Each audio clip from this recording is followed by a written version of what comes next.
हो गया। हेलो बच्चों, नमस्कार, गुड मॉर्निंग। कैसे हैं सभी लोग? उम्मीद करता हूं बहुत अच्छे होंगे। और प्रॉफिट लॉस को परसेंटेज के रिवीजन के बाद आपको ये चैप्टर थोड़ा सा आसान लग रहा होगा, क्योंकि मोस्टली कॉन्सेप्ट वही है परसेंटेज के। और आज हम चीजों को थोड़ा सा आगे लेके चलेंगे बच्चे। 2 दिन प्रॉफिट लॉस हमारे हुए। हमने इजी टू मॉडरेट चीजें देखी, वो टाइप्स वाइज हम लोगों ने किया, तो थोड़े से ज्यादा टाइप थे, तो जितने भी पॉसिबल चीजें बन सकती थी इजी टू मॉडरेट में मैंने आपको प्रोवाइड की। आज हम थोड़ा सा एडवांस चलेंगे और अच्छा लेवल देखेंगे थोड़ा सा कि किस तरह के क्वेश्चन अच्छे लेवल के बनते हैं।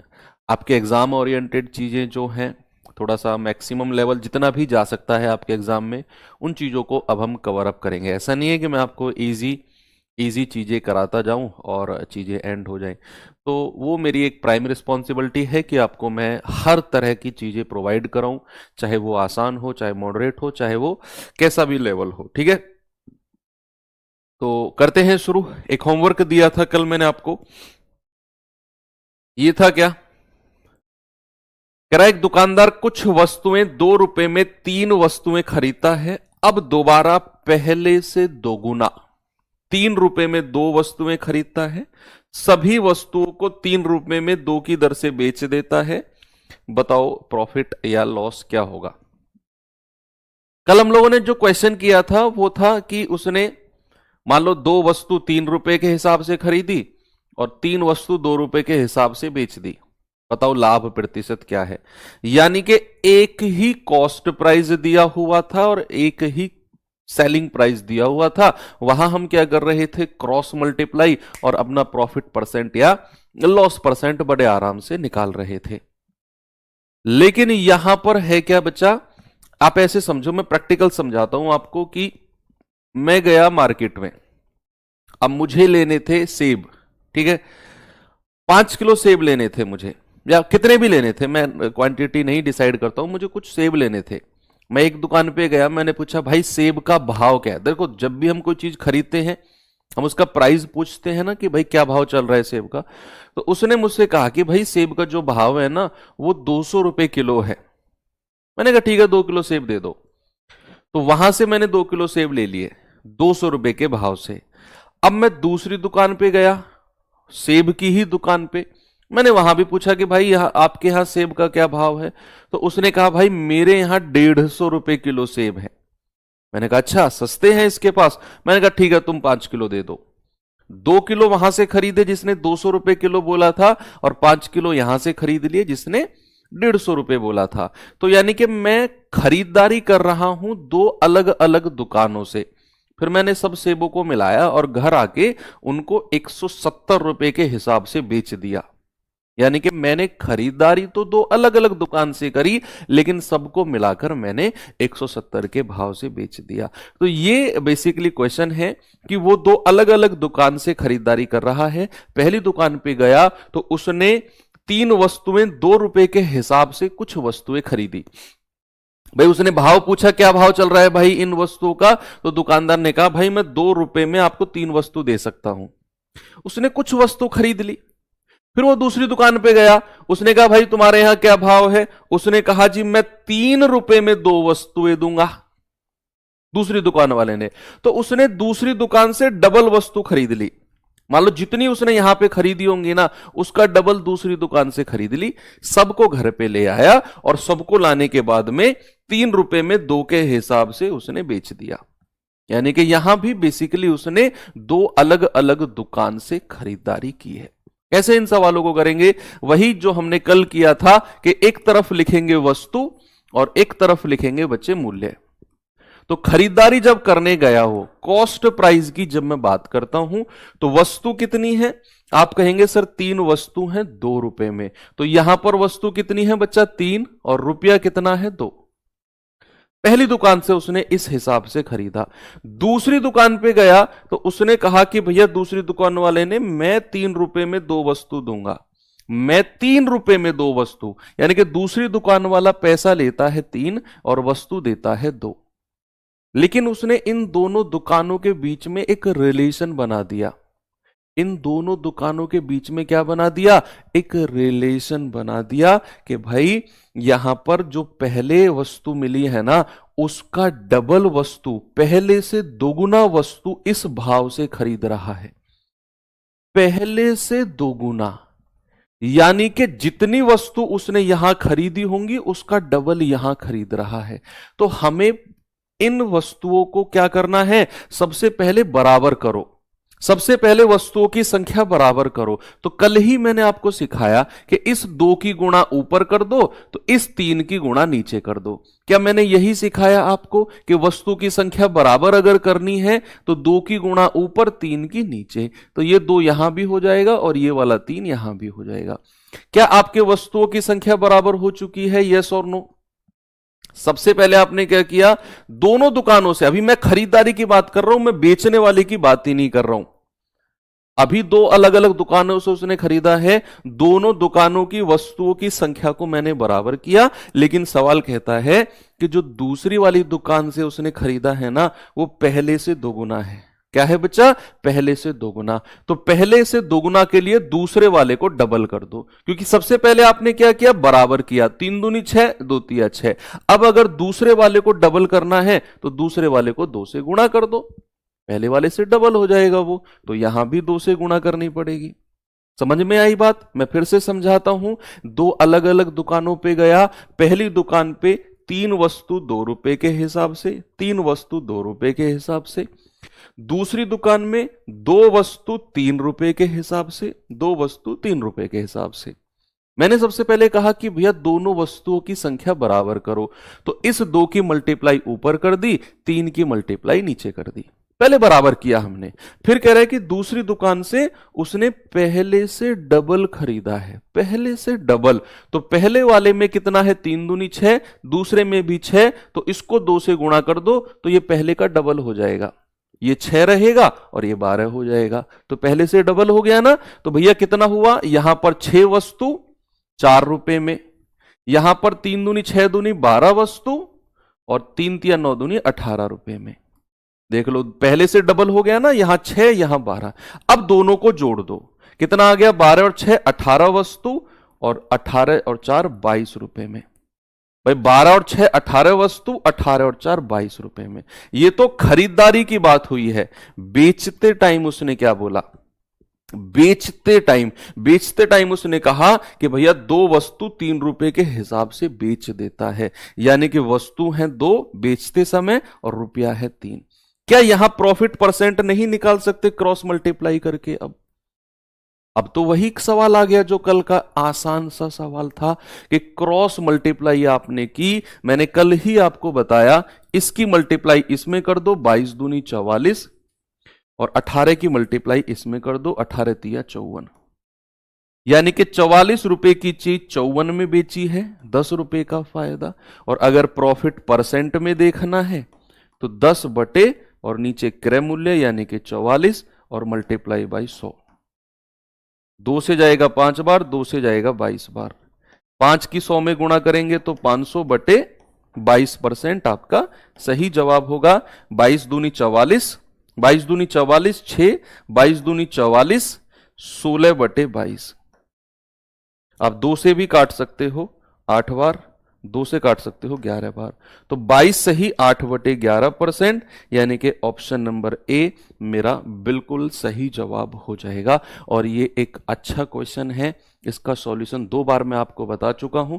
इसके बाद भी जरूरत पड़े तो रिपीट मोड पे देख लेना बाद में। चलिए अब हम चलते हैं थोड़ा सा आगे। बच्चे थोड़ा सा रिवीजन कराता हूं आपका मैं। सबसे पहले मुझे एक बात बताओ, मैंने आपको बोला कि कोई भी वस्तु का जो कॉस्ट प्राइस क्रय मूल्य होता है वो कितना होता है। कोई भी वस्तु जब खरीदी जाती है तो मेरे भाई क्या वो 100% उसका वैल्यू होती है? जब भी किसी वस्तु को खरीदने की बात आएगी तो क्या उसका कॉस्ट प्राइस 100% होगा? आप कहेंगे बिल्कुल होगा सर। ओके, अब मैं आपको क्वेश्चन दिखाता हूं सीधा, और इस क्वेश्चन को पहले तो मैं आपको बेसिक मेथड से कराऊंगा, बिल्कुल बेसिक से। फिर मैं आपको एक अलग सा ट्रिक टाइप कुछ पढ़ाऊंगा जिसको आप एक मेथड के रूप में पढ़ोगे जब आप उस चैप्टर पे आओगे। एक चैप्टर में ही में आपको मिलेगा प्रोपोर्शन में, तो आपको एक प्रोपोर्शन मेथड में बताऊंगा। अभी फिलहाल के लिए उसे एक ट्रिक मान के चलना, लेकिन जब आप उस चैप्टर पे आओगे तो उसको आप एक कॉन्सेप्ट के रूप में पढ़ोगे। पहले इसे हम बेसिक से करते हैं, फिर मैं आपको उसको थोड़ा सा एक्सप्लेन करूंगा। सवाल कर रहा है, एक विक्रेता 10 सेब 1 रुपए में बेचता है। ओके, इतना सस्ता, इतना सस्ता सेब कहीं मिलता है? 10 सेब 1 रुपए में बेच रहा है। और सुनो मजे की बात, ऐसा करने पर उसे 40% का लाभ भी होता है। देख रहे हो तुम कौन सी दुनिया की बात चल रही है ये, कि 10 सेब 1 रुपए में बेचा और फिर भी उसे 40% का फायदा हो गया। बताइए उसने 1 रुपए में कितने सेब खरीदे होंगे? ऐसा कहीं सुना है तुमने? 1 रुपया में 10 सेब दे कोई दुकानदार और फिर भी 40% का फायदा कमा ले, तो फिर यह बता दो कि 1 रुपए में कितने सेब उसने खरीदे होंगे। सेब बेच रहा है कि क्या बेच रहा है?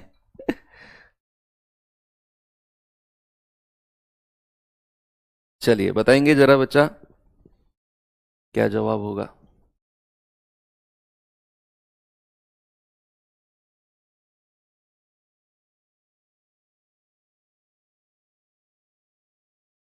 भाई बेसिक से कैसे?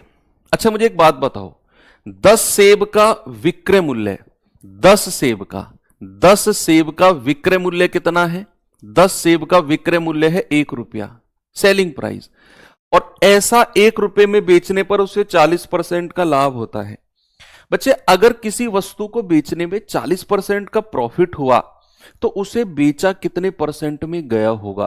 क्या उसे 140% में नहीं बेचा गया होगा?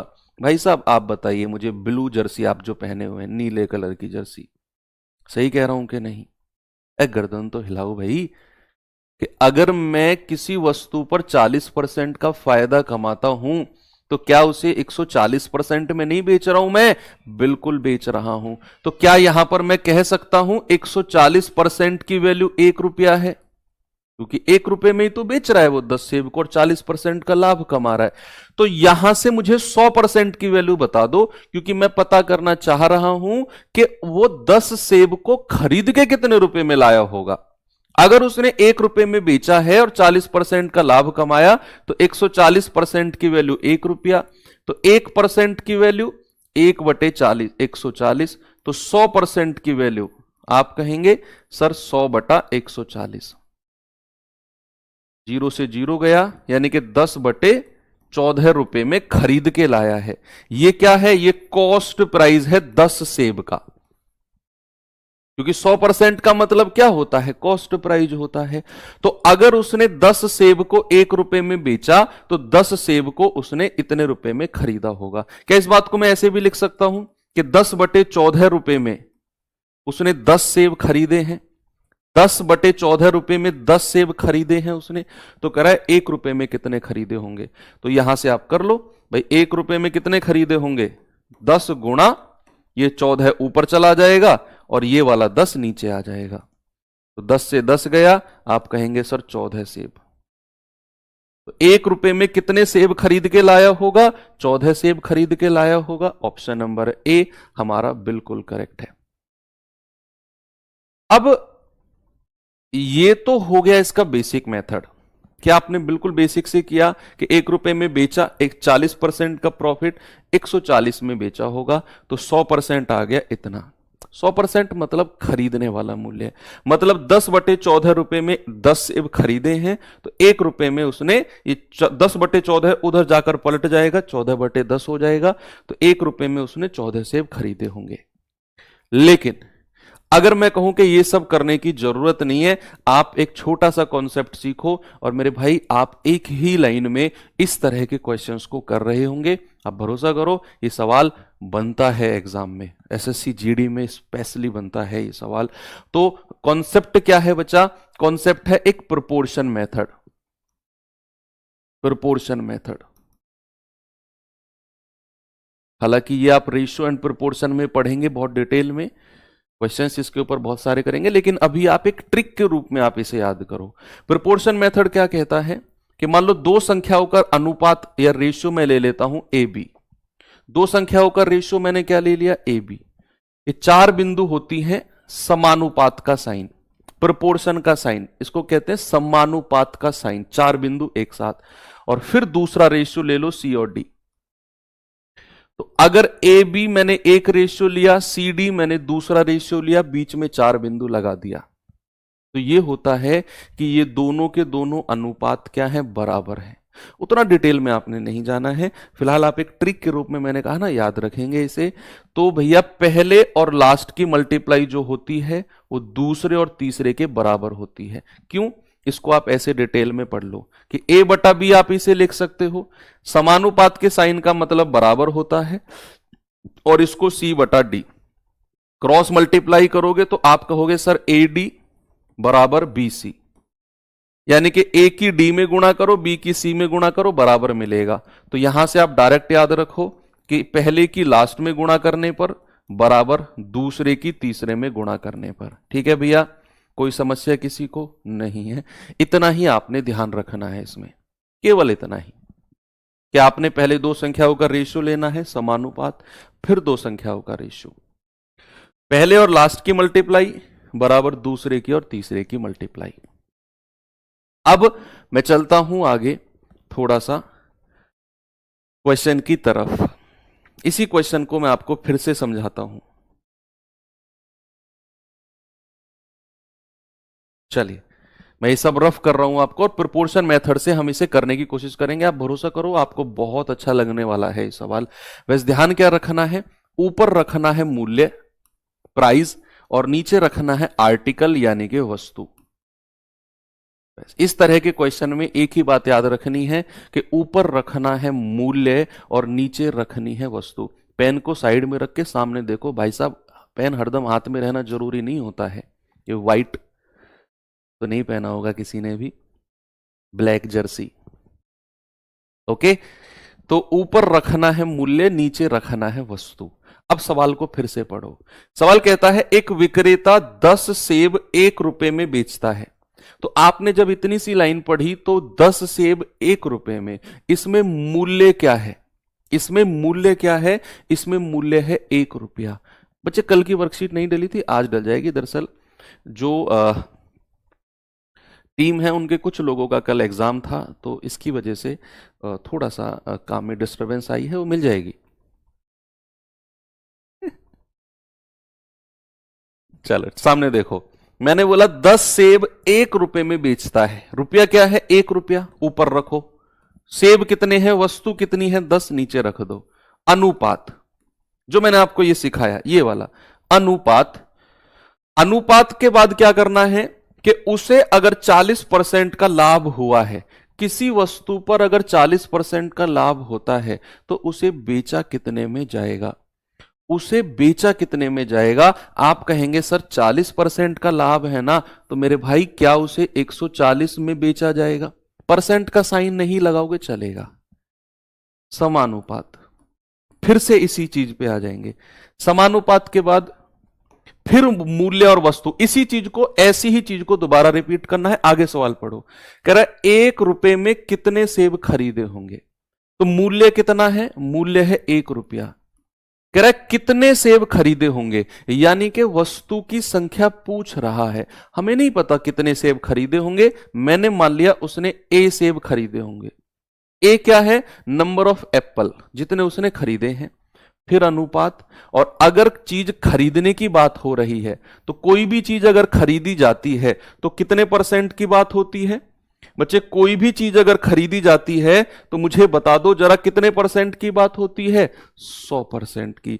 तो यहां पर अगर वो कह रहा है 1 रुपए में कितने सेब खरीदे, इसका मतलब है मूल्य 1 रुपया, कितने सेब खरीदे बटे वस्तु नहीं पता, अनुपात, और अगर खरीदने की बात हो रही है तो 100%, यानी कि 100 लिख दो।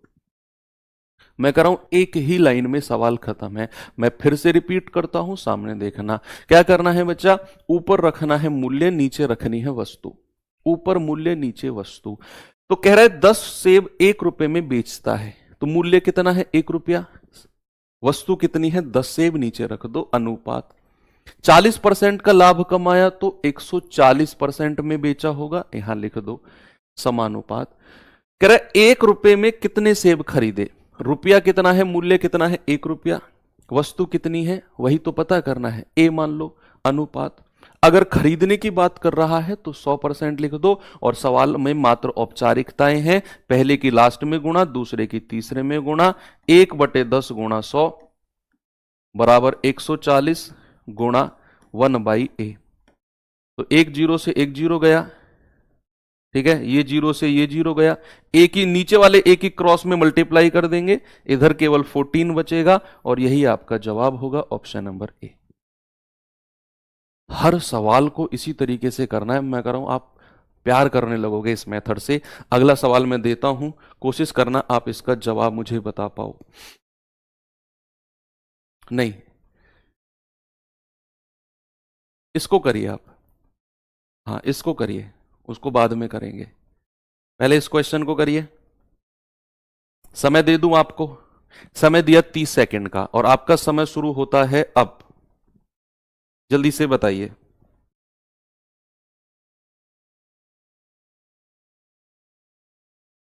क्या जवाब होगा बच्चे आपका?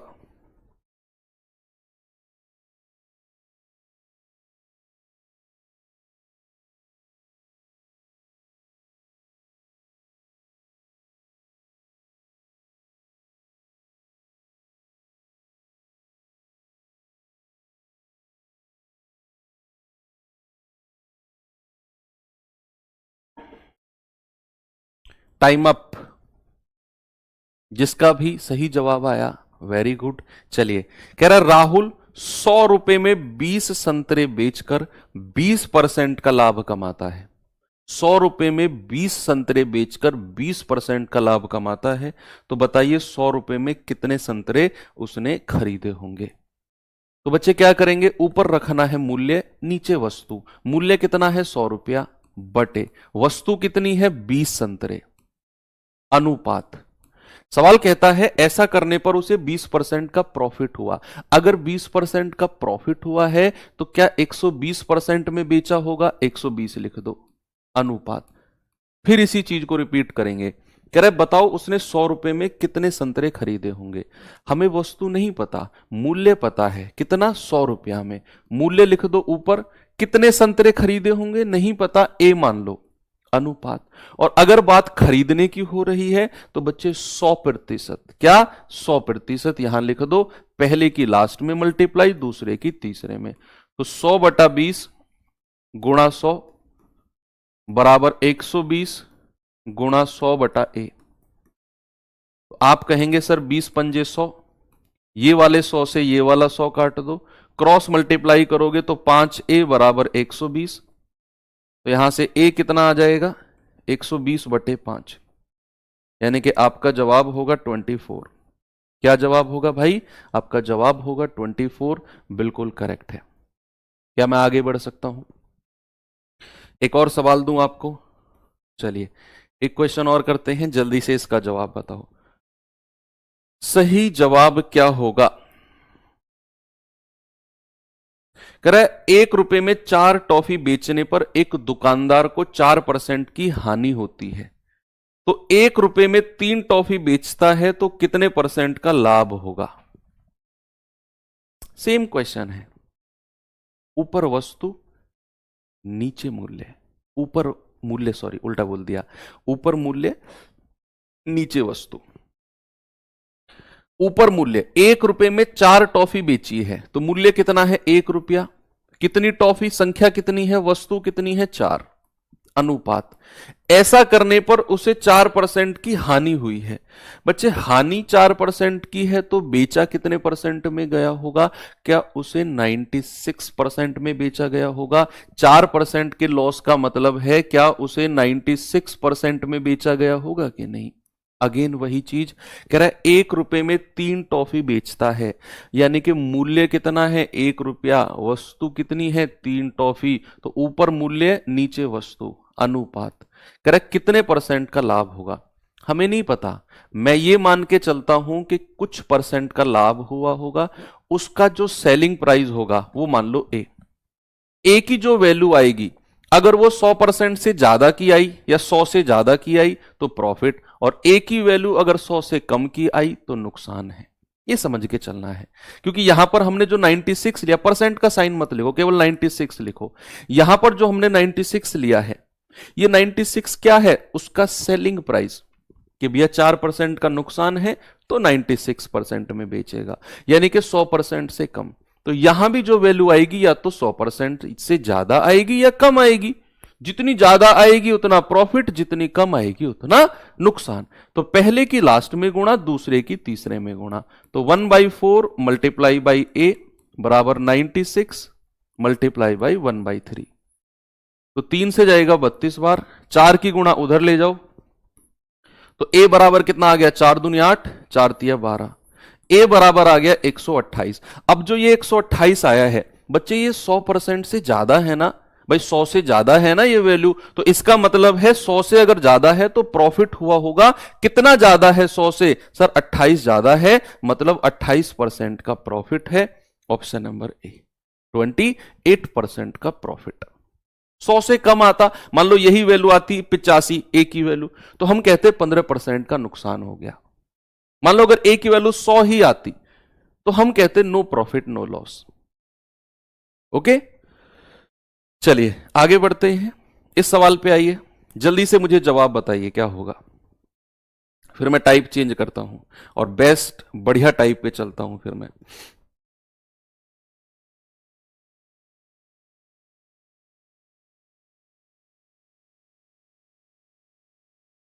सवाल है, यदि 20% की हानि पर 160 रुपए में 50 केले बेचे जाते हैं तो 10% का लाभ अर्जित करने के लिए उसने 1540 में कितने केले बेचने चाहिए। जल्दी से बोलिए, ऊपर मूल्य नीचे वस्तु। कह 20% की हानि पर 160 रुपए में 50 केले, ऊपर मूल्य नीचे वस्तु। मूल्य कितना है 160, वस्तु कितनी है मेरे भाई 50, और ऐसा करने पर उसे 20% का नुकसान हो गया। किसी भी वस्तु पर अगर 20% का नुकसान होता है, क्या मैं उसे 80% में नहीं बेचता हूं? बोलिए, क्या मैं उसे 80% में नहीं बेचता हूं? यस, अनुपात, समानुपात। कह रहा 10% का लाभ अर्जित करने के लिए 1540 में कितने केले बेचे। मूल्य दे दिया 1540, कितने केले, यानी कि वस्तु आपसे पूछ ली, तो मूल्य कितना है 1540 और वस्तु कितनी है नहीं पता, ए मान लो, अनुपात, और उसे 10% का लाभ कमाना है तो भाई 110% में बेचेगा। 10% का लाभ कमाना है तो 110% में बेचेगा। पहले की चौथे में मल्टीप्लाई, दूसरे की तीसरे में। तो आप कहोगे 160 बटे 50 गुणा 110 बराबर 80 गुणा 1540 बटे ए। तो 0 से 0 गया, 5 से जाएगा 32 बार। ठीक है, इधर उधर और काटा पीटी करो भाई। ये 11 से कटेगा, 11 एकम 11, 11 चौक 44। ठीक है, 16 दूनी 32, 16 पंजे 80। अब क्रॉस मल्टीप्लाई कर लो, ए की इसमें करेंगे तो 2a और 5 की इसमें करेंगे 14 पंजे 70 यानी कि 700। तो ए बराबर कितना आ गया, ए बराबर आ गया 700 बटे 2 यानी कि 350। ए की वैल्यू कितनी आ गई, ए की वैल्यू आ गई 350। That is option number D. मुझे लगता है हर बच्चे को अब ये टाइप क्लियर है, और याद रखना सवाल बनता है इस टाइप से। ये सवाल तो हम ऑलरेडी कर चुके हैं। अब आते हैं हम अपने नेक्स्ट टाइप, और ये मोस्ट इंपोर्टेंट टाइप है। मैं टाइप शुरू करने से पहले ही आपको सचेत कर रहा हूं कि ये मोस्ट इंपोर्टेंट टाइप है पूरे चैप्टर का, पूरे चैप्टर का मोस्ट इंपोर्टेंट, क्योंकि इसमें सवाल भी अच्छे होंगे। हालांकि मैंने बहुत सुलझा के उनको जमाया है सवालों को। कई बार आप देखेंगे कहीं और से आप शायद पढ़े हो कि जो टाइप अब मैं कराने वाला हूं इसमें 3 से 4 टाइप के क्वेश्चन बनते हैं, इसी टाइप में 3 से 4 तरह के सवाल बनते हैं, और अक्सर उनको मिक्स करके पढ़ाया जाता है, कभी कॉस्ट प्राइस, कभी सेलिंग प्राइस, ये वो। लेकिन मैंने उनको बिल्कुल अलग अलग कर दिया है, और अलग अलग पार्ट में हम पढ़ेंगे। आपको लगेगा ही नहीं कि हम कुछ अच्छे लेवल का क्वेश्चन कर रहे हैं, आपको लगेगा सर ये तो वही इजी टू मॉडरेट चीजें हैं। तो क्या है टाइप और क्या इस टाइप में आता है, थोड़ा सा देखते हैं बच्चे। बेसिकली इसमें दो तरह के क्वेश्चन बनते हैं, दो सेगमेंट में मैंने डिवाइड किया है इस टाइप को। सवाल देखो, अक्सर हम लोगों के पास क्वेश्चन होता है ना कि सर हम कैसे पहचाने कि सवाल को किस तरीके से करना है। आप तो कर देते हो सर कि ये सवाल इस टाइप से होगा, लेकिन जब हम बैठे हो, हम सवाल को पढ़ रहे हो, तो हमारे दिमाग में आता ही नहीं कि इसे कैसे करना है। तो इसके दो तरीके होते हैं, एक तो आपका रिवीजन और प्रैक्टिस हो तो मेन चीज है ही है, दूसरा होता है सवाल को बहुत अच्छे से अंडरस्टैंड करना। अगर आप सवाल को अंडरस्टैंड कर गए तो आप समझ जाओगे कि किस तरीके से करना है। लेकिन अगर आपको सवाल ही समझ में नहीं आया तो फिर क्या तरीका भाई, फिर तो कुछ भी तरीका नहीं कर पाओगे आप। तो सवाल को आप अच्छे से अंडरस्टैंड करो, अच्छे से समझो, उसके लिए मैंने इस टाइप को दो पार्ट्स में डिवाइड किया है। पहला पार्ट क्या है कि आपको क्या क्या चीज गिवन होंगी। एक तो गिवन क्या क्या चीज होंगी, एक तो आपको कॉस्ट प्राइस सीपी गिवन होगा। गिवन का मतलब समझते हो, गिवन का मतलब होता है सवाल में दिया गया होगा, सवाल में दिया गया होगा कॉस्ट प्राइस, वस्तु का कॉस्ट प्राइस। अब कॉस्ट प्राइस भी कई तरीके से दिया जा सकता है। आपको कॉस्ट प्राइस का रेशियो दिया जा सकता है कि भैया दो वस्तु के क्रय मूल्य का रेशियो 2:3 है, इस तरीके से आपको सीपी गिवन होगा। या फिर ओरिजिनल मूल्य दिया होगा, मूल्य दिया होगा, आपसे कहेगा कि भैया दो वस्तु हैं, पहले को 1000 रुपए में खरीदा गया, दूसरे को 1500 में खरीदा गया, इस तरीके से मूल्य दिया गया होगा। या फिर तीसरे तरीके से मूल्य गिवन होगा कुल मूल्य। कुल मूल्य का मतलब है कि आपसे कहेगा कि दो वस्तु हैं, दोनों को मिलाकर 3000 में खरीदा गया।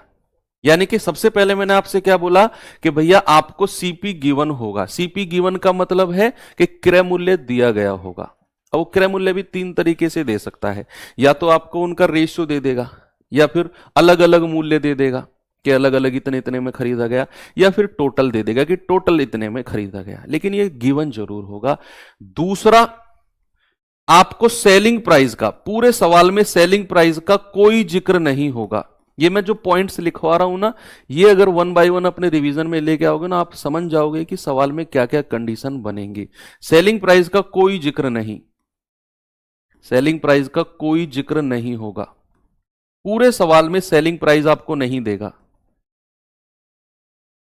सेलिंग प्राइस का कोई जिक्र नहीं होगा, बस केवल कॉस्ट प्राइस। तीसरा, आपको प्रॉफिट परसेंट या लॉस परसेंट, कुछ भी, ये सब चीज गिवन होंगी कि पहले वस्तु को 10% लाभ पर बेचा, दूसरे वस्तु को 5% की हानि पर बेचा, इस तरह के आपको मैंने, आपने जिन बच्चों ने रामबाण सीरीज यूट्यूब से किया ना, नहीं किया तो सर्च करना रामबाण सीरीज, 14 क्लास कराई है। पीछे जो जीडी का पेपर हुआ था उसके लिए 14 के 14 मोस्ट इंपोर्टेंट टाइप्स हैं, वो चैप्टर्स हैं जिनके मैंने 14 क्लासेस कराई हैं। उन 14 क्लास में एक ये टाइप को मैंने अलग से 1-1.5 घंटे में बताया है, बहुत सारे सवाल प्रैक्टिस कराए हैं, ठीक है। तो सेलिंग प्राइस का कोई जिक्र नहीं होगा, प्रॉफिट और लॉस परसेंट आपको गिवन होंगे। तो ऐसे टाइप के क्वेश्चन को हम जाएंगे बच्चा एलिगेशन मेथड से। किससे जाएंगे? एलिगेशन मेथड से। अब क्या एलिगेशन मेथड होता है, थोड़ा सा सवाल के माध्यम से ही मैं आपको समझाऊंगा, हालांकि मैं परसेंटेज में भी आपको बता चुका हूं। ओके, तो इस तरह की चीजों को हम किससे जाएंगे? एलिगेशन मेथड से। दूसरा, मैंने इसको डिवाइड किया है। देखो, ये ऐसा होता नहीं है, बुक्स में आपको नहीं मिलेगा ये चार्ट। कभी आप सोचो कि कौन सी बुक में सर इस तरीके से लिखा होगा, नहीं, ये मैंने खुद से अपनी समझ से बच्चों के डाउट के अनुसार इनको मैंने अलग अलग पार्ट में डिवाइड किया है। तो ये वाला पार्ट हो गया। दूसरे तरह का क्वेश्चन बनता है जहां पर आपको सेलिंग प्राइस या तो बराबर होगा या फिर सेलिंग प्राइस गिवन होगा, कुछ भी कह सकता है। सेलिंग प्राइस या तो बराबर होगा या फिर गिवन होगा। बराबर भी हो सकता है, नहीं भी हो सकता है, लेकिन सेलिंग प्राइस के बारे में जिक्र होगा, सेलिंग प्राइस के बारे में जिक्र होगा। उसे हम एलिगेशन मेथड से नहीं करेंगे, उसे मैं बताऊंगा उस टाइम पे किस मेथड से करना है। लेकिन जिस भी क्वेश्चन में आपको सेलिंग प्राइस का जिक्र मिल गया, जिस भी क्वेश्चन में आपको सेलिंग प्राइस का जिक्र मिल गया, सवाल को पढ़ते ही समझ जाना यहां एलिगेशन मेथड यूज नहीं होगा। कहां पे होगा? जहां पर कॉस्ट प्राइस गिवन हो, सेलिंग प्राइस का कोई जिक्र नहीं, ये कंडीशन बहुत इंपॉर्टेंट है, प्रॉफिट और लॉस परसेंट गिवन होगा, एलिगेशन मेथड यूज करेंगे। क्या है एलिगेशन मेथड, जरा देखेंगे थोड़ा सा सवाल के माध्यम से। सबसे पहले आपको सवाल को पढ़ के मुझे यह बताना है कि क्या हम यहां एलिगेशन मेथड यूज कर सकते हैं या नहीं भी कर सकते हैं, थोड़ा सा इसके बारे में बताना है। देखिए एक बार क्वेश्चन, सवाल है, मीना 2 पंखों में से प्रत्येक को 1200 रुपए में खरीदती है। प्रत्येक को 1200 में खरीदती है, मतलब पहले वाला भी 1200 में खरीदा और दूसरे वाला भी 1200 में खरीदा। कह रहा एक पंखे को 5% की हानि पर, दूसरे पंखे को 10% के लाभ पर बेच देती है। कुल मिलाकर उसे लाभ या हानि प्रतिशत बताओ कितना हुआ है। क्या यहां पर कोई सेलिंग प्राइस का जिक्र हुआ? नहीं कि भैया सेलिंग प्राइस बराबर है दोनों का, या फिर दोनों का सेलिंग प्राइस गिवन है, कोई जिक्र नहीं है। तो यहां पर हम एलिगेशन मेथड यूज कर सकते हैं। सेलिंग प्राइस का कोई जिक्र, आप ये इससे कंफ्यूज मत होना कि सर उसने तो 5% हानि, दूसरे को 10% हानि पर बेच दिया, ये सेलिंग प्राइस नहीं है। ये तो 5% और 10% प्रॉफिट परसेंट के जिक्र के लिए उसने लिखा है। सेलिंग प्राइस का कोई जिक्र नहीं है यहां पर। सेलिंग प्राइस का जिक्र का मतलब है, सवाल में मेंशन करेगा वो कि भाई दोनों का विक्रय मूल्य बराबर है, या पहले को इतने में बेचा दूसरे को इतने में बेचा, वो होता है सेलिंग प्राइस का जिक्र। यहां पे नहीं है। यहां पर तो उसने प्रत्येक को 1200 में खरीदा है, पहली पर 5% हानि में बेचा, दूसरे को 10% लाभ पर बेचा, कुल मिलाकर लाभ या हानि परसेंट क्या होगा। क्या एलिगेशन मेथड होता है, थोड़ा सा आपको मैं बता देता हूं। मान लो मैंने यहां पर कोई वैल्यू लिखी, सपोज दैट मैंने यहां पर लिखा 15, यहां पर लिखा 20, दोनों का मिलाकर बीच में लिख दिया मैंने 17। दोनों का मिलाकर क्या लिख दिया मैंने बीच में 17। हालांकि आपको इसके बारे में नॉलेज होगी, ओके, नहीं है तो फिर अब यहां पर देख लीजिए। तो क्या होता है, जो बीच वाली वैल्यू होती है ना, इसको पकड़ लो, बीच वाली वैल्यू को पकड़ लो। बीच वाली वैल्यू से एक छोटी होनी चाहिए और एक बड़ी होनी चाहिए। बड़े में से छोटा घटाना है, जैसे 20 में से 17 घटा लो, यहां लिख दो 20 माइनस 17। बड़े में से छोटा 17 में से 15 घटा दो, यहां लिख दो कितना आ गया 2, और कितना आ गया 3। कितना रेशियो आ गया 3:2 का। मान लो अगर मैं आपको यहां पर कोई वैल्यू लिखता हूं माइनस का 10, मैं यहां पर लिखता हूं 4 और यहां लिख देता हूं 2। अब बताना जरा रेशियो क्या होगा, जल्दी से बताओ। बड़े में से छोटा घटाना है, बड़े में से छोटा घटाना है। तो क्या कर सकते हैं बच्चे, हम कहेंगे कि सर बड़े में से छोटा, 4 में से 2 घटा दो, और -10 छोटा होगा, ये 2 बड़ा होगा। जिस भी संख्या के साथ माइनस लग गया वो संख्या छोटी हो जाएगी। तो बड़े में से छोटा यानी कि 2 में से घटाना है माइनस के 10 को, तो ये माइनस और माइनस क्या हो जाएगा, प्लस हो जाएगा। तो ये आ जाएगा 12, और ये 4 में से आ गया 2। तो रेशियो कितना आ गया, 2 एकम 2, 2 छिक्के 12। रेशियो कितना आ गया बच्चे, 1:6। ओके, तो अभी फिलहाल के लिए आपको इतना ही देखना है। एक और देख लो कि मान लो यहां पर मैंने लिखा है 15, यहां पे लिखा है मैंने 18, और नीचे रेशियो सपोज दैट मैंने ले लिया 1:1, और मैं कहता हूं बीच वाली वैल्यू बताओ क्या होगी। जो बीच वाली वैल्यू है वो क्या होगी, जल्दी से बताइए। अभी तक तो रेशियो निकालना हमने सीखा, अब मैंने रेशियो दे दिया, ऊपर की वैल्यूज दे दी, बीच वाली आपसे पूछ ली, आपका क्या जवाब होगा। आप कहेंगे कि सर बीच वाली वैल्यूज निकालने के लिए तरीका, हालांकि एलिगेशन चैप्टर हम पढ़ेंगे अलग से, उसका काम यहां पर है, इसलिए थोड़ी सी नॉलेज आपको मैं दे रहा हूं। 15 की गुणा इसमें कर दो, 18 की गुणा इसमें कर दो। आप कहोगे 15 एकम 15 प्लस 18 की इसमें करेंगे, 18 एकम 18 डिवाइडेड बाई, जो रेशियो नीचे है ना उसको प्लस कर दो, 1 + 1 कितना आ गया, 33/2%। ये आ गई बीच वाली वैल्यू। कितनी आ गई बच्चा, 33/2 या फिर 16.5, जो भी आपका जवाब है। 16/2 सॉरी 33/2 या 16.5। ठीक है, किसी को कोई समस्या यहां पर नहीं है। बड़े आराम से आपने कर लिया। चलिए अब मैं आपको सवाल की तरफ लेकर चलता हूं। अब आप तैयार हैं परफेक्ट बिल्कुल सवालों के लिए? कहां गया सवाल? ये रहा हमारे पास। कह रहा है मीना 2 पंखे में से प्रत्येक को 1200 में खरीदती है। एक को 5% हानि, दूसरे को 10% लाभ पर कुल मिलाकर लाभ या हानि, कुल मिलाकर। तो आप इसमें एलिगेशन यूज करोगे, ये तो आपने पहले ही डिसाइड कर लिया सवाल को पढ़ के। अब कैसे वो एलिगेशन यूज करना है? हानि को हमेशा माइनस में लेना है।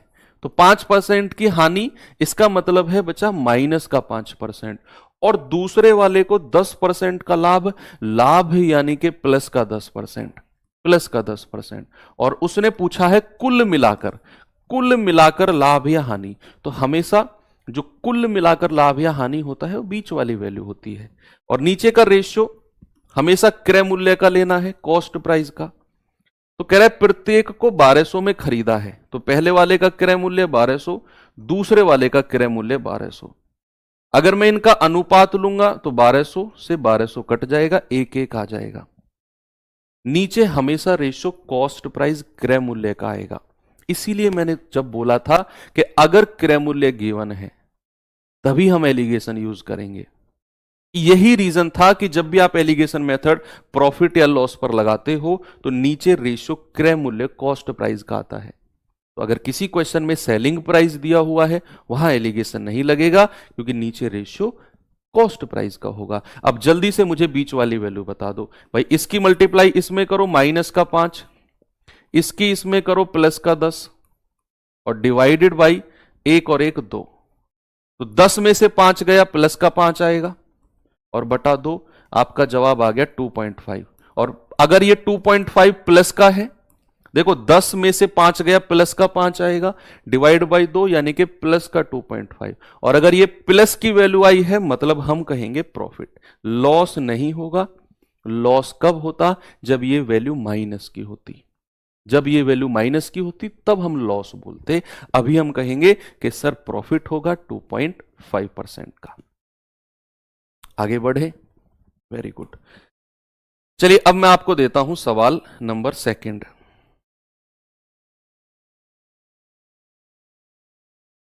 सवाल नंबर 2 है आपके सामने, ये रहा। जरा देखेंगे बच्चा इस सवाल को।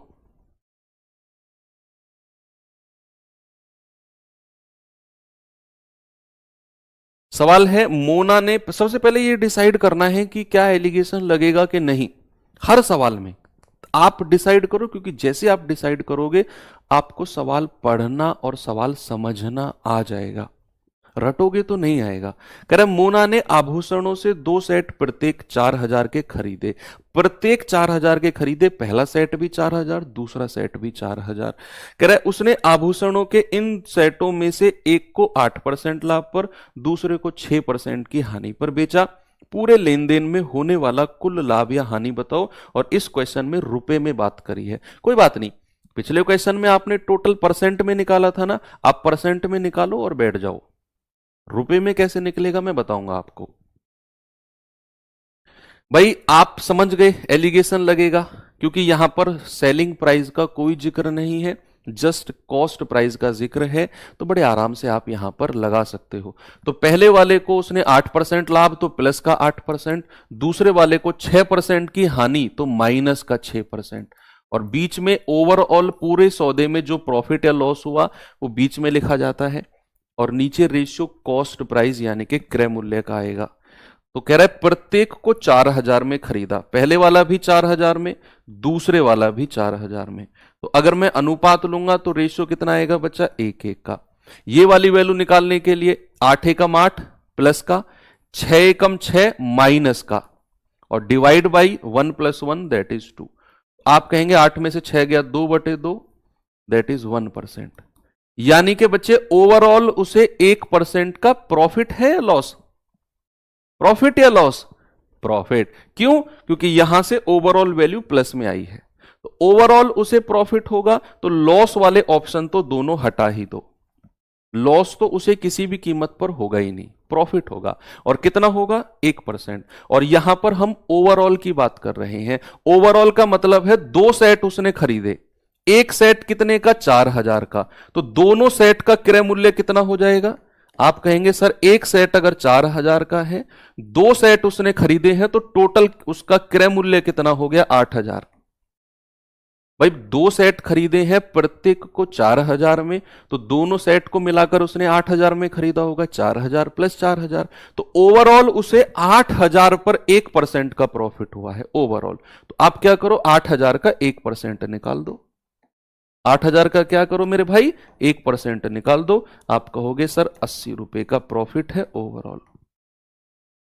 क्या है ओवरऑल? उसे 80 रुपए का प्रॉफिट है। भाई परसेंट तक तो आपको समझ में आ गया था, पिछले क्वेश्चन में भी था। अगर रुपए की बात करेगा तो 2 सेट हैं, दोनों में प्रत्येक को 4-4 हजार में, तो दोनों को 8,000 में खरीदा है। ओवरऑल 1% का लाभ है, तो 8,000 का 1% यानी कि 80 रुपए का प्रॉफिट है, अगर रुपए में पूछेगा तो। ठीक है, चलिए अगला सवाल पे चलते हैं हम लोग। इस क्वेश्चन में आएंगे बच्चा, जल्दी से बताओ मुझे। सबसे पहले क्वेश्चन पढ़ के डिसाइड करना है कि यहां एलिगेशन लगेगा कि नहीं लगेगा।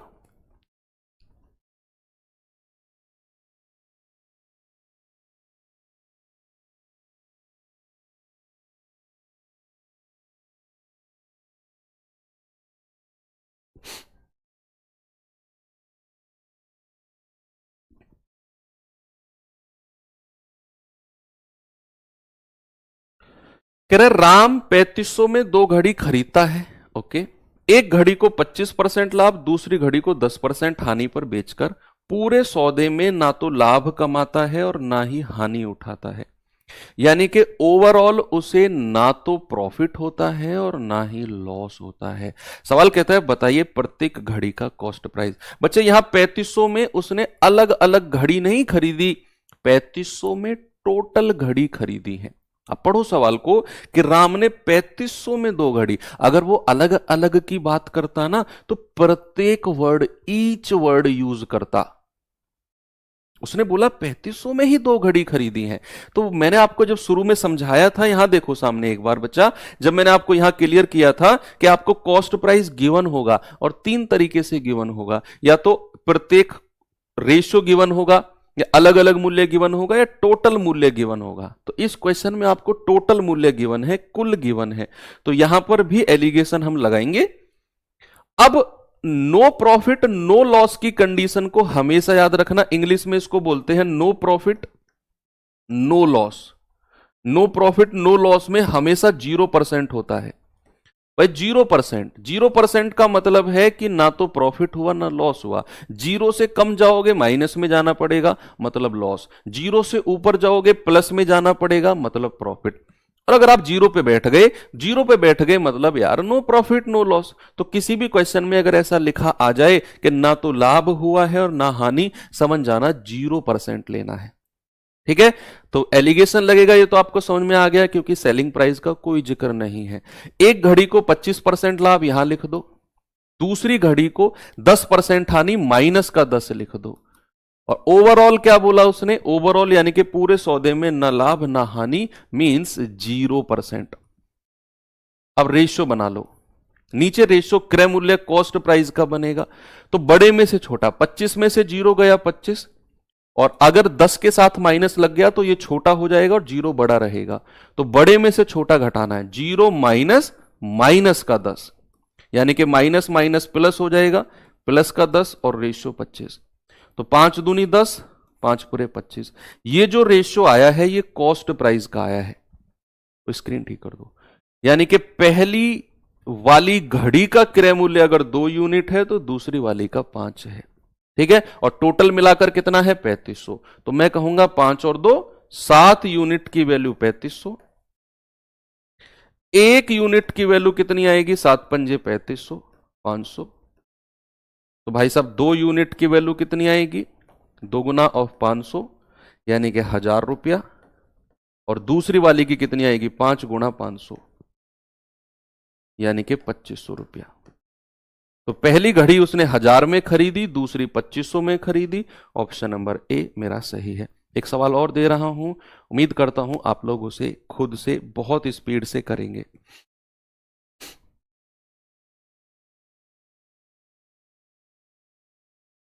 जल्दी से बताइए जवाब।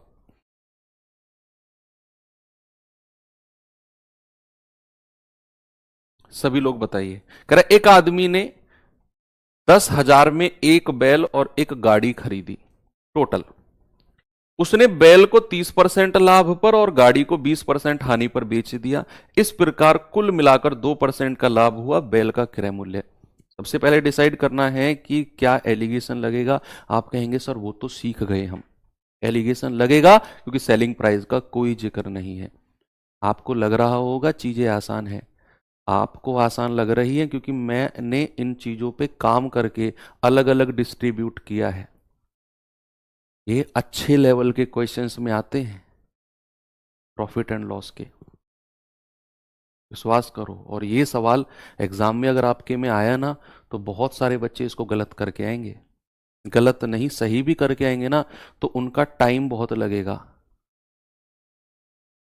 लेकिन आपके दिमाग में तो क्लियर है, सवाल पढ़ा, डिसाइड किया, एलिगेशन लगेगा, यस लगेगा, तुरंत लगाओ, 30 सेकंड में सवाल को करके आगे बढ़ो।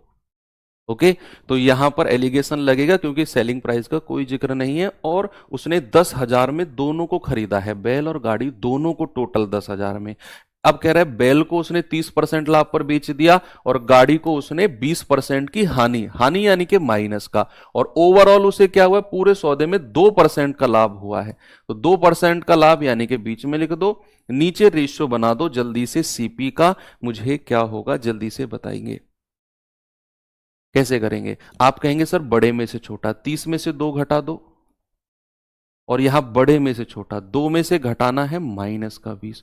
तो आप कहेंगे 20 और 2 22, माइनस माइनस प्लस हो जाएगा ना, 30 में से 2 हो गया 28। तो ये जाएगा 2 से 11 बार, 2 से जाएगा 14 टाइम्स। अब ये रेशियो जो आया है ये कॉस्ट प्राइस का आया है, इसका कॉस्ट प्राइस का, और कॉस्ट प्राइस दोनों का टोटल 10,000 है। तो 14 और 11 25 यूनिट की वैल्यू कितनी है बच्चा, 10,000। एक यूनिट की वैल्यू आएगी 25 चौको 100 और 2 जीरो लास्ट में रह गई, एक यूनिट 400। तो 11 यूनिट कितनी आएगी, 11 गुणा 400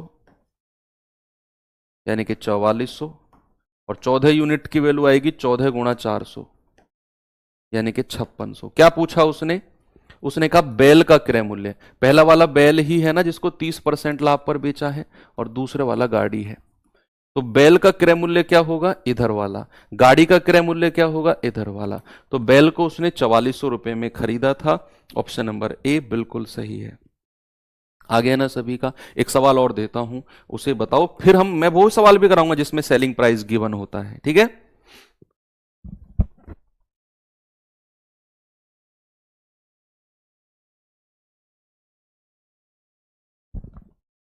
सवाल में टाइम देता हूं आपको, चलो 35 मिनट देता हूं, 35 सेकंड देता हूं। पढ़ना है, डिसाइड करना है कि लगेगा नहीं लगेगा, फिर आंसर बताना। टाइम शुरू होता है अब, 35 सेकंड।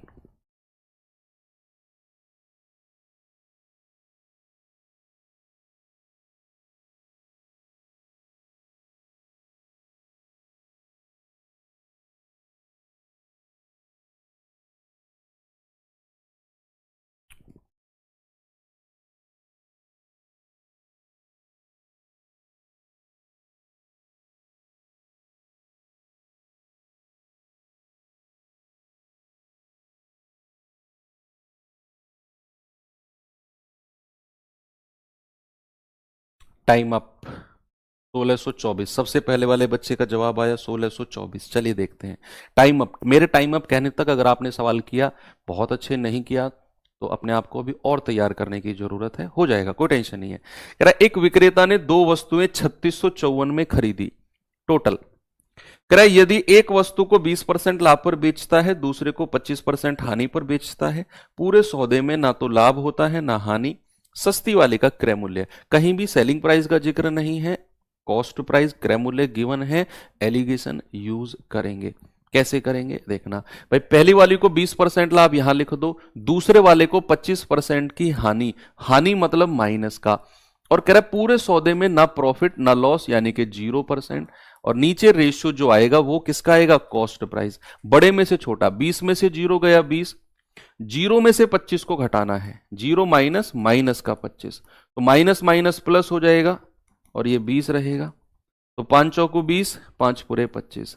ये रेशियो जो आएगा बच्चा, ये कॉस्ट प्राइस यानी कि क्रय मूल्य का आया है, और टोटल क्रय मूल्य 3654 दे रखा है। 5 और 4 9 यूनिट की वैल्यू 3654, 1 यूनिट की वैल्यू 9 चौको 36, 0 9 छिक्के 54, तो 5 यूनिट की वैल्यू 5 गुणा 406, 5 छंग 30, 5 चौके 20, 4 यूनिट की वैल्यू 4 छिंग 24, 4 चौक 16, 1624। क्या पूछा उसने? उसने पूछा है सस्ती वाली का कॉस्ट प्राइस। तो 2030 और 1624, सस्ती कौन सी है? 1624, यानी कि आपका जवाब है ऑप्शन नंबर सी। अब हम थोड़ा सा चलते हैं उन सवालों की तरफ जहां पर आपको चीजों को थोड़ा सा देखना है, डिसाइड करना है कि क्या एलिगेशन लगेगा कि नहीं लगेगा।